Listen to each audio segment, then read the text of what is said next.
Update mencari pembunuh ibu dan anak di Subang, mungkinkah penyidik mulai kelelahan?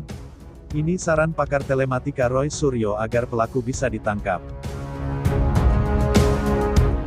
Namun sebelum kita bahas, mohon subscribe channel ini dulu, agar kalian gak ketinggalan berita-berita menarik dari kami. Kalau sudah, mari kita lanjut.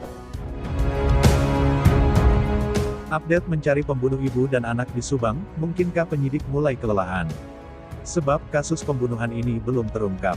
Penyidikan untuk mencari pembunuh Tuti Suhartini dan Amalia Mustika Ratu yang merupakan ibu dan anak terus berlanjut. Usai mendampingi Danu yang merupakan salah seorang saksi yang ditanyai polisi, pemimpin ATS Law Firm, Ahmad Taufan Sudirjo diwawancarai YouTuber Heri Susanto. Ahmad Taufan Sudirja menggambarkan kondisi terakhir, bahkan ia menduga kami melihat penyidik sudah lelah sekali memeriksa terus terkait perkara ini, ujarnya. Gambaran ini terkait pula dengan pemeriksaan terhadap Danu, lebih kepada keterangan yang awalnya sering berubah-ubah.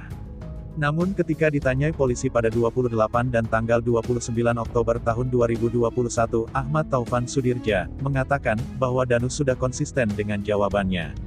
Ahmad Taufan Sudirjo mengatakan Danu sering menyampaikan karena ada tekanan. Nah, kalimat tekanan inilah yang mesti didalami oleh polisi. Apakah karena ada orang di belakang yang menekan, mengancam, dan lain-lain, ataukah karena tekanan batin dia? Ujarnya. Gambaran tersebut muncul melalui keterangan Ahmad Taufan Sudirjo pada kanal YouTube Heri Susanto. Soal tekanan ini, Ahmad Taufan Sudirjo lebih melihat umur Danu yang baru 21 tahun dan semasa kecilnya sudah mengalami ujian luar biasa. Karakter Danu dengan keluguannya, tiba-tiba mendapat perkara seperti ini, itu juga bisa masuk ke dalam kategori tekanan, ucap Ahmad Taufan Sudirjo. Menurut Ahmad Taufan Sudirjo, pemeriksaan seseorang sampai 2-3 hari sebenarnya banyak terjadi. Khusus untuk Danu, apakah itu benar atau salahnya, ya diserahkan kepada penyidik kepolisian, katanya. Ahmad Taufan Sudirjo mengatakan, penyidik sangat baik terhadap Danu dengan nuansa kekeluargaan. Sementara itu, Danu dikabarkan akan kembali ditanyai polisi hari ini, Senin tanggal 1 November tahun 2021 menjadi yang ketiga kalinya, namun kali ini beserta kedua orang tua. Boleh jadi jika benar, pemanggilan Danu oleh polisi tersebut mungkin berkaitan untuk melakukan konfrontir soal keterangan pada pukul 3 waktu Indonesia Barat dini hari sedang tidur. Sampai berita ini diturunkan, belum ada keterangan resmi dari pemimpin ATS Law Firm, Ahmad Taufan Sudirjo, sudah benar atau tidaknya, Danu akan kembali dipanggil polisi untuk ditanyai, berikut dengan kehadiran orang tua. Sehari sebelumnya, Ahmad Taufan Sudirjo mengatakan, juga melalui kanal YouTube Misteri Mbak Suci, bahwa pemeriksaan sebenarnya lebih kepada pemeriksaan yang lama disinkronkan dengan yang hari ini berbeda-beda. Seperti diketahui dalam pengungkapan pelaku pembunuh ibu dan anak yang terjadi pada tanggal 18 Agustus tahun 2021, pemeriksaan Danu kali ini cukup menarik karena hadirnya perwakilan dari Mabes Polri dan dari BIN.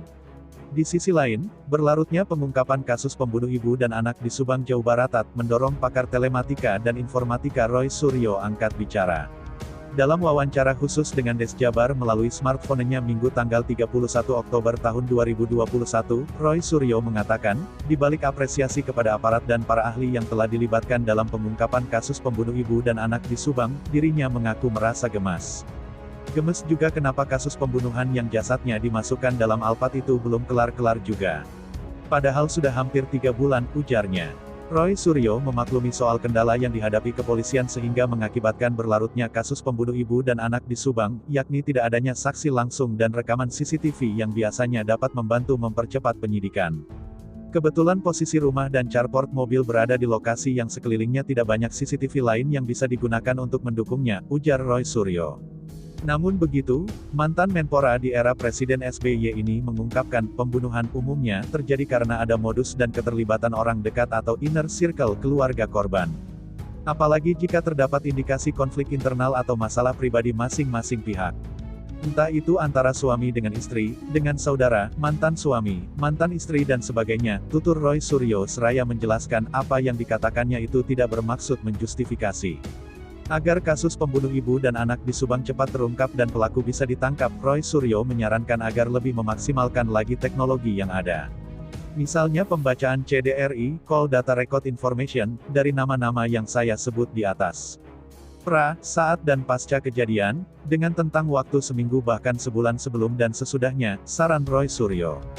Hal yang sama, kata Roy Suryo, dilakukan juga pada rekaman-rekaman CCTV seputar lokasi, termasuk milik Pemda dan toko-toko, rumah sekitar lokasi kejadian, dengan rentang waktu sebelum dan sesudah hari H kejadian.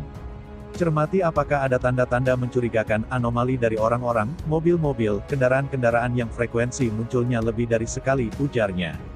Gimana menurut kalian? Terima kasih telah menyimak video ini dan jangan lupa like, komen dan subscribe.